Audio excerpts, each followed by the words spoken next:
If we are genuinely serious to qualify our prelims 2026, take this point very clearly that without geography and environmental questions, it is impossible.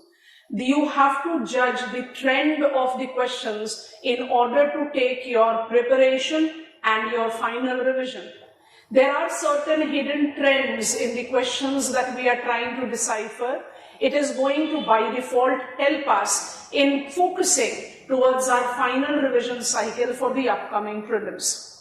In General Studies Paper 1, Physical Geography, World and India, section Oceanography, it is also incorporating some of the repeated topics in our PYQs. These topics are superficially very easy, simple, but I think all of us will agree to this, that the content matter to be designated as simple or to be designated as difficult becomes much more subjective. It cannot have a standard definition. The attempt of all of us to basically make the things easier for you, that you are not wasting your time thinking about the possible answer and you are swift enough to select out the answer by simply practicing some of the important terms that goes with these topics, because these are any day scientific edge of our physical geography. So oceanography, one segment from where the nature of reoccurring questions have appeared is ocean water movement as oceanic current system. सबसे पहले तो ये समझ लेना कि ocean water movement और oceanic current system synonymous नहीं है। ओशन वाटर मूवमेंट में ओशन करंट के साथ टाइड्स और वेव्स तीनों आते हैं। हम ओशियानिक करंट सिस्टम्स के बारे में आज बात करेंगे। What are the important things that you should take to your stride? And with PYQs and some MCQs, we'll try to judge where we are standing. It is about oceanic current system. As I said, oceanic current systems is one of the three types of movements of ocean water, the other being waves and tides. ठीक है, अभी हम waves और tides के बारे में बात नहीं कर रहे। oceanic current system जो कि एक है, तीन movement का एक type है, उसके खुद दो type है। एक को बोलते हैं Geier circulation और एक को बोलते हैं thermohaline circulation। अगर हमारी नॉलेज में गाइयर और थर्मोहलाइन सर्कुलेशन नहीं है तो हमारे रेडार पर होना चाहिए। जो की इंपॉर्टेंट टर्म्स हैं जिसको आज हम फोकस करेंगे लर्निंग में, वो है what are the primary drivers. I have always insisted किसी भी चीज को लर्न करते समय यहां नहीं रुक जाना है व्हाट इट इज। यूपीएससी के क्वेश्चंस अगर आप देखें, it is not oriented towards what only, it is oriented towards why, how, where. You have to be very clear, you need to have that awareness. एक दो statement बीच में ऐसा आ जाएगा preliminary question paper में कि आपने सारी तैयारी की हुई थी, but because you only focused on what, आपके हाथ से क्वेश्चन निकल जाए। So be very cautious with every aspect covered. So what are the primary drivers of ocean current system, specifically Geier circulation? उसके साथ हम thermohaline को भी ऐड कर लेंगे। दूसरा, what are the dynamic drivers? Oceanic current system को जब तक स्पेसिफाई नहीं किया जाता, हम बाय डिफॉल्ट इसको किसके साथ रिलेट करते हैं? गाइयर के साथ, क्योंकि थर्मोहालाइन सर्कुलेशन तो बहुत स्लो है। It is very important for Earth's geological history perspective, but not for human life. तो कहीं फोकस बाय डिफॉल्ट गाइयर की तरफ ही चला जाता है, otherwise we do incorporate the other mechanism. तीसरी चीज है जिनको हम वर्टिकल मूवमेंट लार्जली किसके साथ रिलेट करते हैं? Upwell and downwell. जब आप अपवेल और डाउनवेल की बात करते हो तो आप इसको डायरेक्टली थर्मोहालाइन सर्कुलेशन के साथ भी लिंकअप करते हैं। चौथी चीज है पीरियोडिक डिस्ट्रप्शंस। अब हम इसकी जगह लिखते हैं El Nino, लानीना, Indian ocean dipole, तो आपके लिए थोड़ा सा दिमाग में अगर अच्छा क्लैरिटी आ रही है, इसी को पीरियोडिक डिस्ट्रप्शंस बोलते हैं, ये इंपॉर्टेंट है। और पांचवा आप ऐड कर सकते हो, वो भी पीरियोडिक डिस्ट्रप्शन का हिस्सा नहीं है, वो अब एक्चुअल रियलिटी बनता जा रहा है। I am talking about Atlantic meridional overturning circulation. AMOC is all set to reach its tipping point, and it is surely going to create a massive climatic and oceanic system havoc.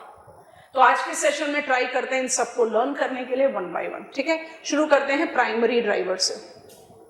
Primary drivers of gyre circulation. अब गायर circulation को कैसे define करते हैं?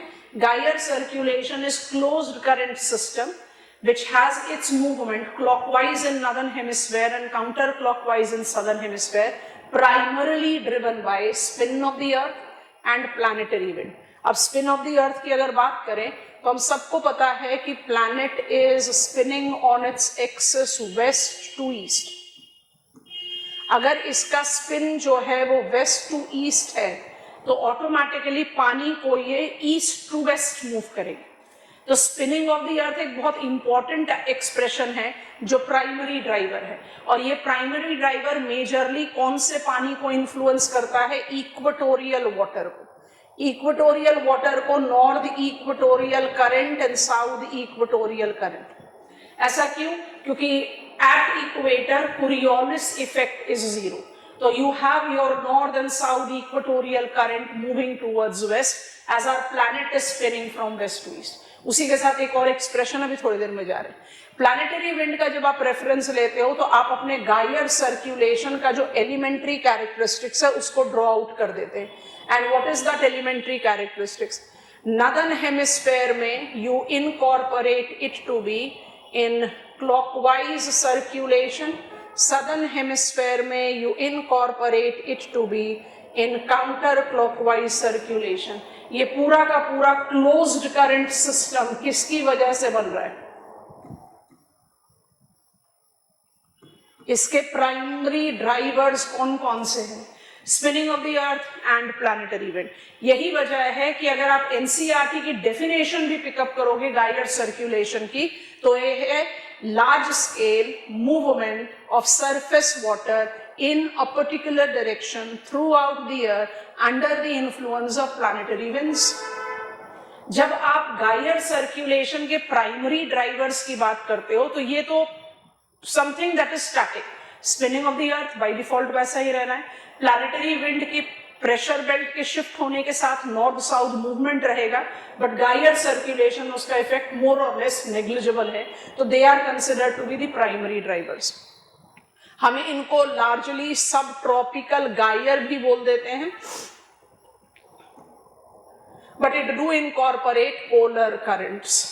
अब polar currents को आप northern hemisphere में north Atlantic drift, north Pacific drift की तरह जानते हैं, एंड सदर्न ओशन में आप इसको एंटार्कटिक ड्रिफ्ट बोलते हो, या आप इसको सर्कम पोलर करंट भी बोल सकते हैं।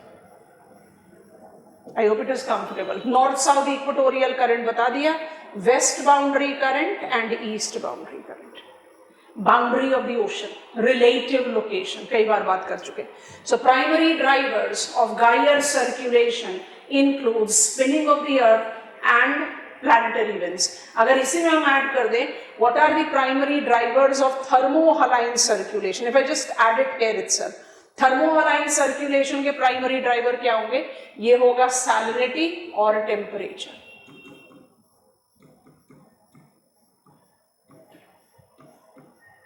Thermohaline circulation. Salinity, cold and dense water tends to sink in a near polar area. Warm surface water comes to fill it up, and thus we develop the conveyor global circulation. I'll be coming on to it. Primary drivers, spin of the earth, gayer circulation is done. अब जरा dynamic drivers की बात कर लें। Dynamic drivers आपको ज्यादा difficulty देंगे in learning. Coriolis effect, Coriolis effect को ओशियानोग्राफिक स्टडी में नैम्सन इफेक्ट बोलते हैं। आप सबको पता है कि नॉर्दर्न हेमिस्फेयर में कोई भी लैटिट्यूडनली मूविंग एंटिटी अपने राइट में डिफ्लेक्ट होगी नॉर्दर्न हेमिस्फेयर, और ये अपने लेफ्ट में डिफ्लेक्ट होगी सदर्न हेमिस्फेयर पे, ठीक है। तो डायनेमिक ड्राइवर्स में आप इंक्लूड करते हो कोरियोलिस फोर्स। क्वेश्चन आता है कोरियोलिस फोर्स डायनेमिक क्यों है? क्योंकि Coriolis force will change with a change in the movement velocity of the current and with the sine of latitude. Static तो नहीं है, ये अलग अलग रेफर करेगा। एकमैन्स ट्रांसपोर्ट बहुत इंपॉर्टेंट है, हमेशा याद रखना।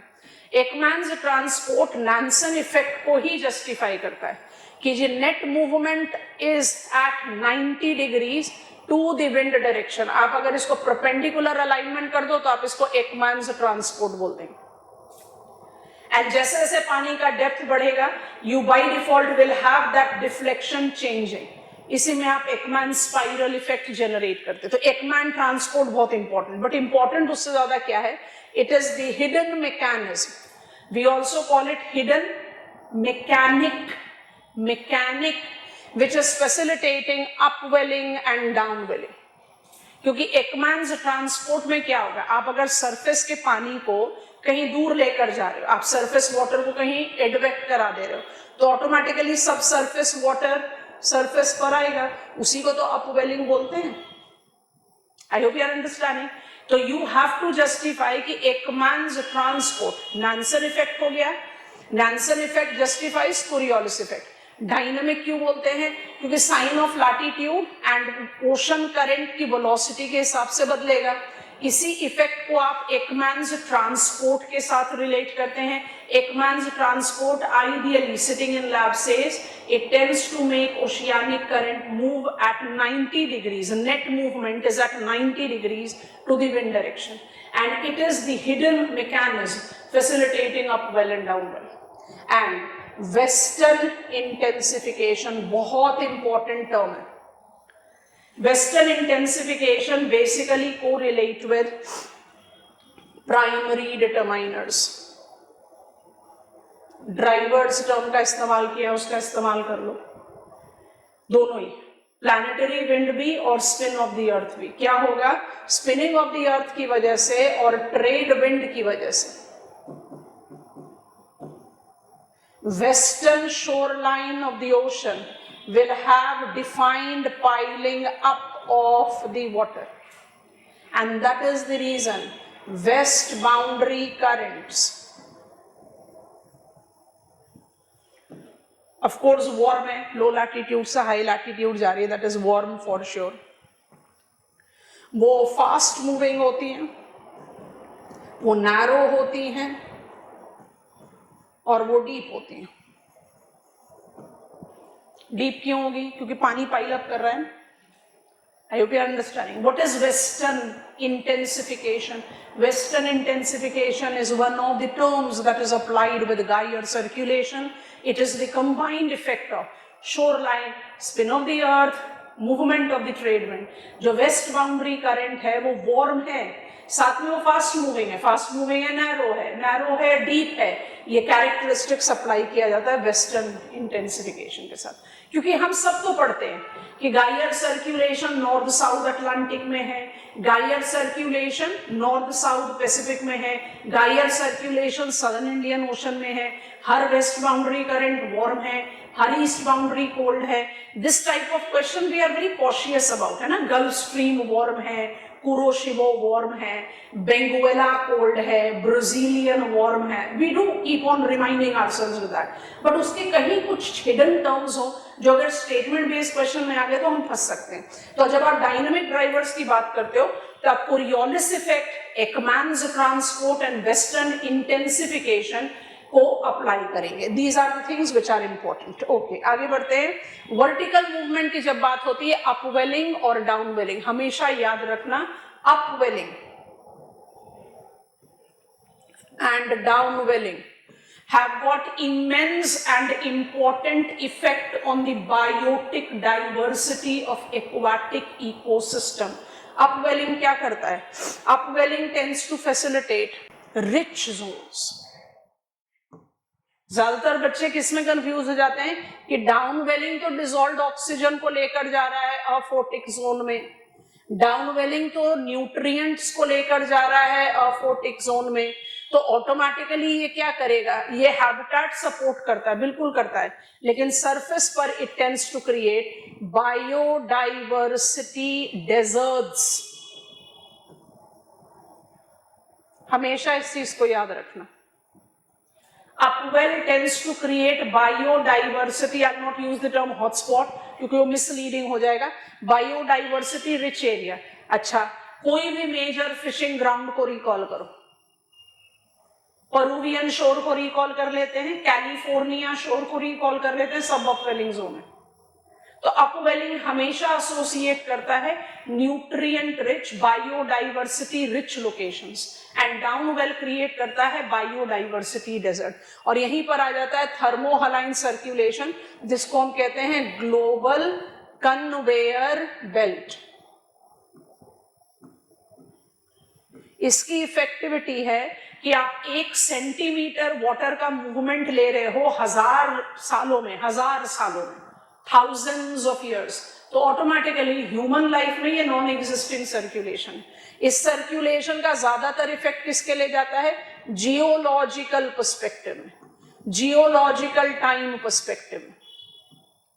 और ये ग्लोबल कन्वेयर बेल्ट जो कि cold dense water sinking in polar area and warm water coming on the surface to fill it up, so it tends to create meridional circulation.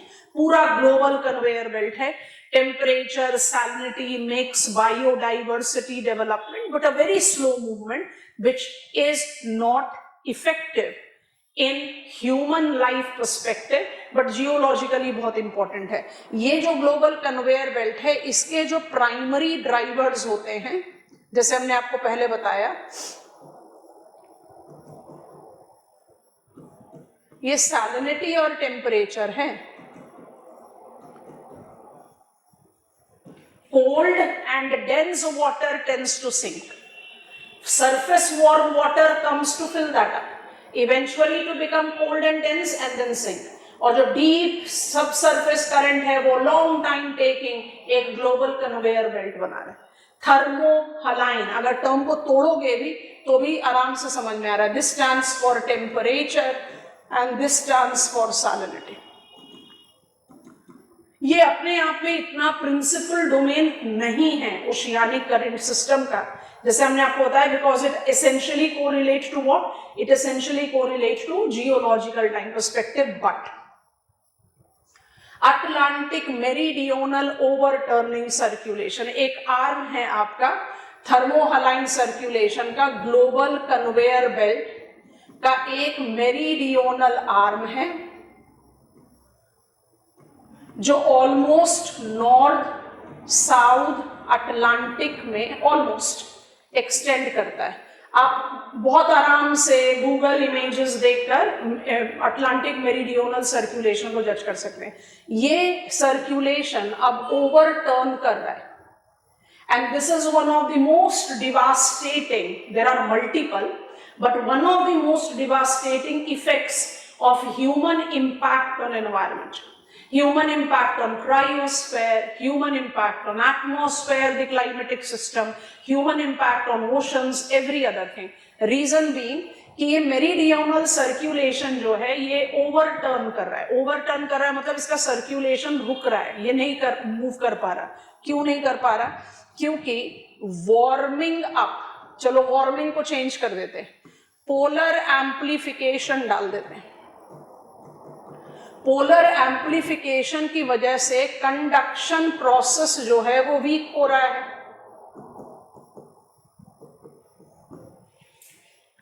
आपको कोल्ड वाटर चाहिए ना, अब कोल्ड वाटर मिल ही नहीं रहा. क्यों? क्योंकि पोलर एरियाज वार्म अप होते जा रहे हैं. वार्म अप होंगे तो कोल्ड नहीं, temperature is not sufficient for them to sink. पहली चीज ही होगी. दूसरी चीज क्या हो रहा है? पोलर एम्प्लीफिकेशन से अबलेशन प्रोसेस इंक्रीज हो रहा है. अबलेशन क्या होता है? Melt of ice. अबलेशन से क्या होगा? अबलेशन से fresh water will be continuously discharge in the colder region. Fresh water discharge होगा तो it will decrease salinity. Salinity भी घट गई, टेम्परेचर भी बढ़ गया, तो सिंक तो होगा ही नहीं. आपको कौन सा वाटर को सिंक करना है, कोल्ड और डेंस? यहां क्या हो रहा है? It is becoming lighter and it is becoming warmer. तो automatically जो heat transfer है, heat transfer between the surface of the earth and air is due to process of conduction. Air is poor conductor of heat.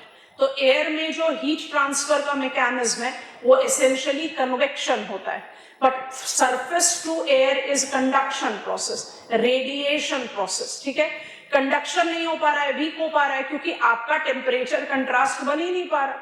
In that perspective you are creating barrier to meridional circulation which is now overturning. Actually IPCC के 6th assessment report में it has reached its tipping point has been justified.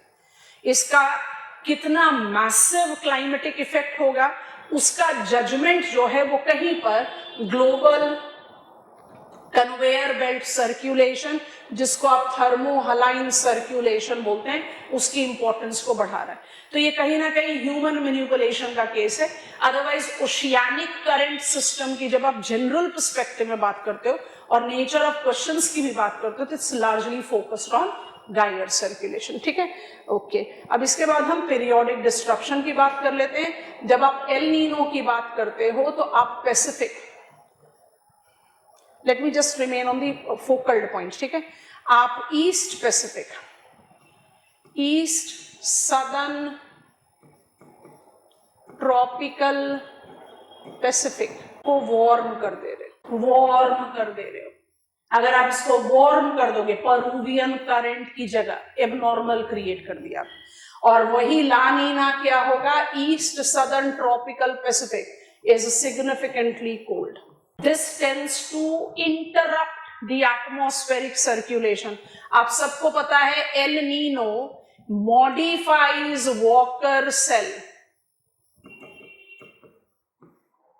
leading to weakening, delay, termination, failure of monsoon, and La Nina intensifies Walker cell, favorable monsoon. और वहीं पर Indian ocean dipole को हम बोलते हैं Indian Ocean का El southern oscillation. ये slang है, टेक्निकल नहीं है, क्योंकि यहां पर भी आप क्या करें, डाइपोल, टू पोल्स, तो you have to always remember if west is warm it is positive, if west is cold it is negative. Negative or positive demarcation in reference to its effect on monsoons. ये कुछ periodic disruptions हैं because sea surface temperature is on increase, periodicity, unpredictability of these are also on increase, but ये majorly influence करते हैं Gyre circulation को. And finally, unique characteristics number 1, ये मेरा Atlantic ocean है, मुझे नदर्न हेमिस्फेयर की ज्यादा रिक्वायरमेंट है तो हमने नदर्न हेमिस्फेयर को ज्यादा जगह दे दी। आपका गायर सर्कुलेशन है, अब सारे नाम लिख देते हैं ताकि ये अटलांटिक ओशन जस्टिफाई हो जाए। ये मेरा नॉर्थ इक्वेटोरियल करंट है, ये मेरा गल्फ स्ट्रीम है, ये मेरा नॉर्थ अटलांटिक ड्रिफ्ट है जो एक्सटेंड करता है नॉर्वेजियन करंट की तरह, और ये मेरा कैनरीज करंट है। ये मेरा नदर्न अटलांटिक गायर सर्कुलेशन है। इस गायर सर्कुलेशन के बीचों बीच I have Sargasso Sea. Sargasso Sea is unique constituent because it is a landless sea. It is not bounded by any land. It attains its name by sargassum, the phytoplankton that is applied here. And it is by default को इसका belt extensive हो रहा है because of eutrophication, human induced variation, because of shallower photic platform provided by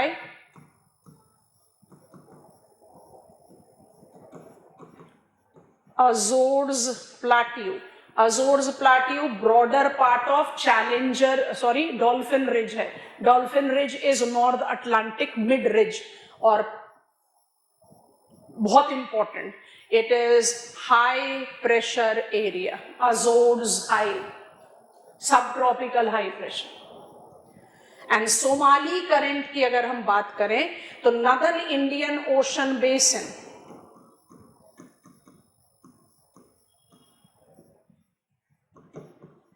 is continental, क्योंकि continental है तो it doesn't maintain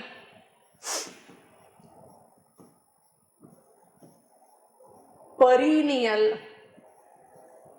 wind pattern. और आसान तरीके से करो, यहां पर सीजनल रिवर्सल होता है ना विंड पैटर्न का। अगर सीजनल रिवर्सल होगा विंड पैटर्न का तो गायर सर्कुलेशन थोड़े ही ना डेवलप होगा। सोमाली करंट वो करंट है जो साल में 2 बार, 2 times in year,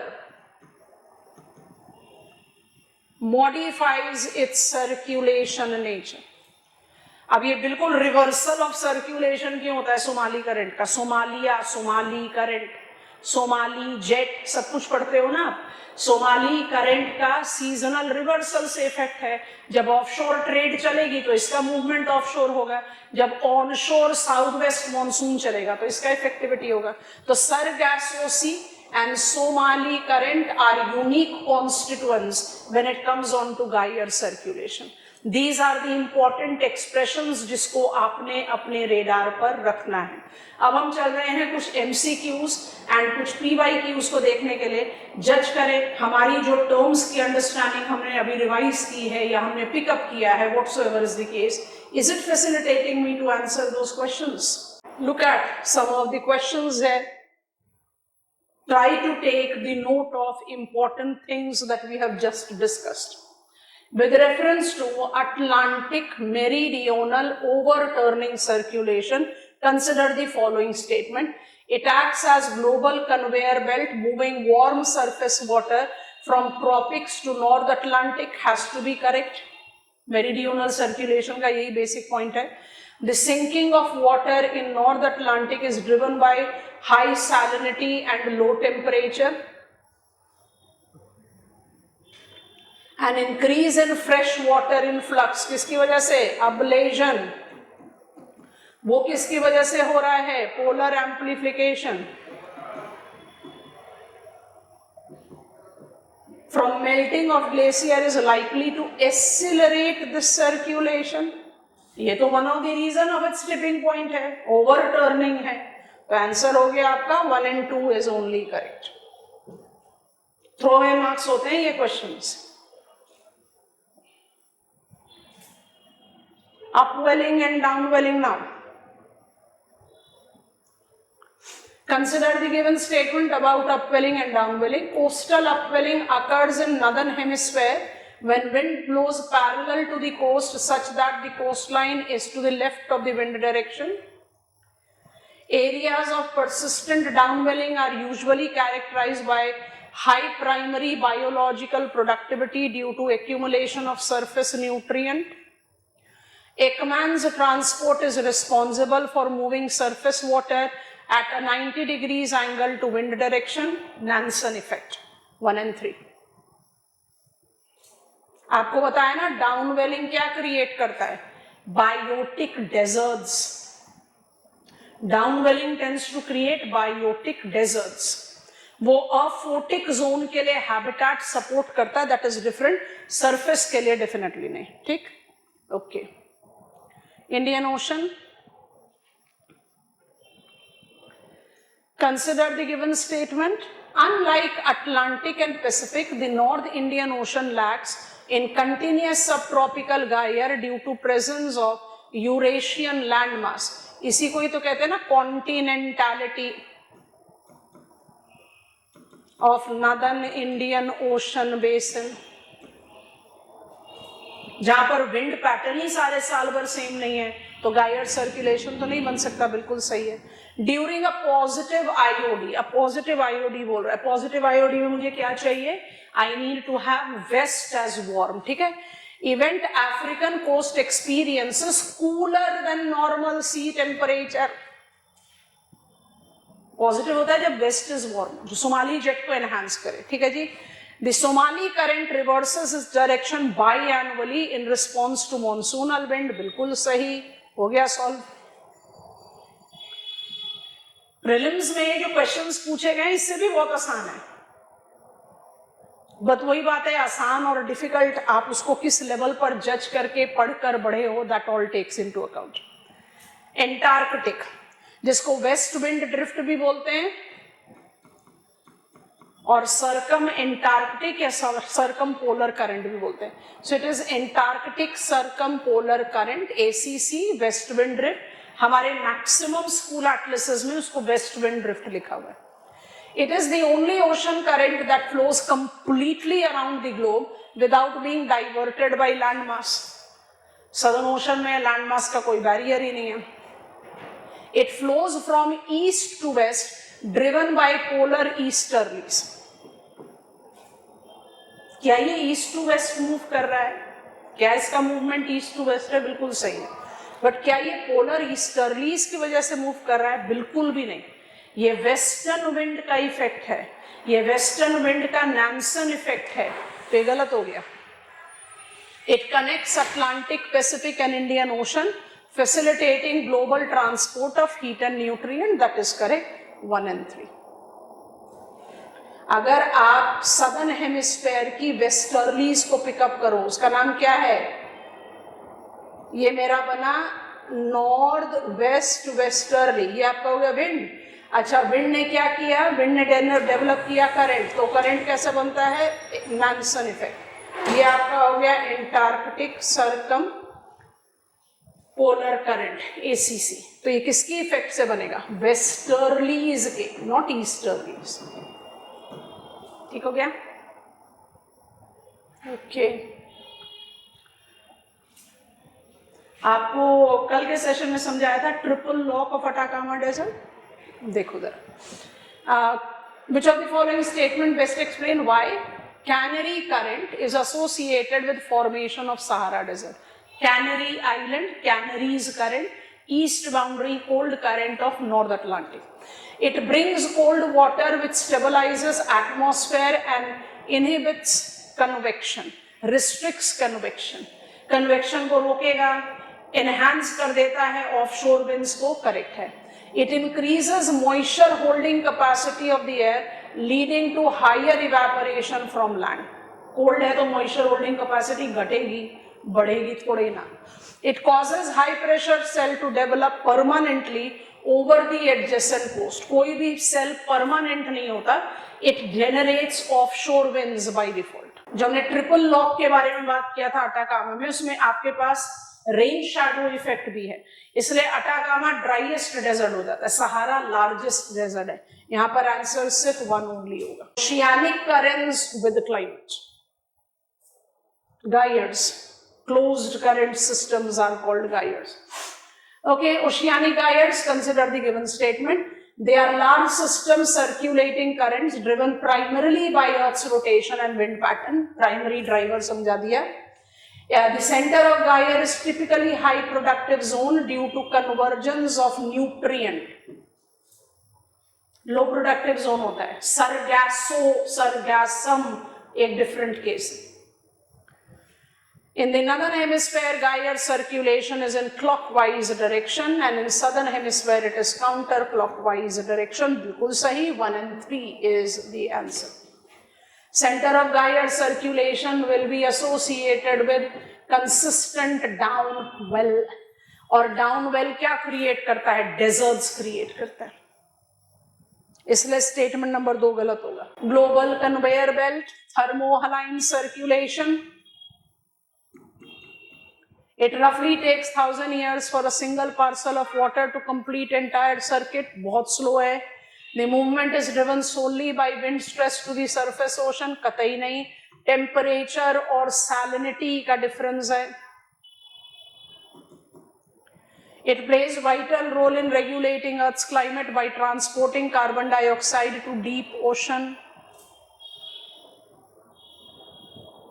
Rather, there was a question which by default correlated with oceans में ज़्यादा ऑक्सीजन का प्रोडक्शन है compared to tropical rainforest. तो कार्बन सिंक के तौर पर ओशन का जो रोल है, and then the developer of free oxygen, carbon sink जाता है थर्मोहालाइन सर्कुलेशन के साथ. So it's a very important carbon sink, carbon sequestration. Okay, 2 more questions to go and then we'll get on PYQs. 1 more and then PYQs. अच्छा, equatorial counter current, हमारा PYQ इसी के साथ related है. Recall karo, western intensification. They flow from west to east opposite to the direction of north and south equatorial current. They are primarily caused by piling up of the water on the western side of ocean basin due to trade wind. This is what we refer as western intensification, जो हमने आपको समझा दिया. Complicated purview में आप इसको equatorial Kelvin waves भी बोलते हैं, but this is the easier version. They are most prominent in Atlantic Ocean compared to Pacific Ocean. बिल्कुल भी नहीं, जितना बड़ा ओशन होगा उतना ज्यादा काउंटर करंट स्ट्रांग होगा. 1 and 2. जितना ज्यादा बड़ा ओशन, जितना बड़ा शोर लाइन का गैप, उतना ज्यादा पाइलिंग अप इफेक्ट डिफाइंड होगा. ठीक है. अच्छा, पैसिफिक का शोर लाइन डिस्टेंस सबसे ज्यादा, सबसे बड़ा है. ये शुरू हो गया हमारा PYQs. अब जरा ध्यान से देखो, ओशियानिक करंट सिस्टम का डायग्राम भी ऐड किया हुआ है. In tropical zone, western sections of the ocean are warmer than eastern section owing to the influence of trade wind. Western intensification.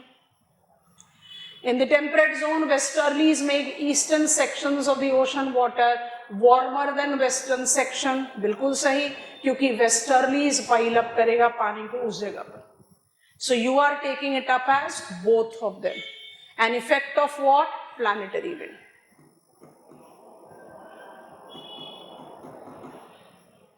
Temperate zone में वेस्टर्लीज का मूवमेंट कैसा रहेगा? हम ज्यादातर क्या डिमार्केट, वेस्टर्लीज आपके पानी को कहां पर लेकर जाएगी? In the eastern shore line, है कि नहीं? ईस्टर्न शोर लाइन पर ले जाएगी ना वेस्टर्लीज, और ईस्टर्लीज कहां पर ले जाएगी? In the western shore line. बस वही जज करना है. नॉर्दर्न हेमिस्फीयर, ट्रेड विंड्स, दोनों का इफेक्ट जो है वो वार्मर. एंड हमने आपको इससे ज्यादा डिफिकल्ट क्वेश्चन बताया, ये आपका यूपीएससी का क्वेश्चन है. Eastward flow of equatorial counter current is convergence of two equatorial current. Counter currents form because westward flowing north and south equatorial current piles up warm water in western ocean, creating slight sea level slope eastward. Gravity then pulls this excess water back eastward, often aided by weaker wind and Earth's rotation, creating narrower eastward current between the main flow. Counter equatorial current tends to move east in between north equatorial current of northern hemisphere and south equatorial current of southern hemisphere. Oceanic current system, key terminology, I definitely have not focused on 1, 2, 3, 4 are warm current, 5, 6, 7, 8 are cold current. उस पर आप हमेशा focus करते हो. इन की terms को revise करो, it surely is going to help you out with your final revision. Signing off.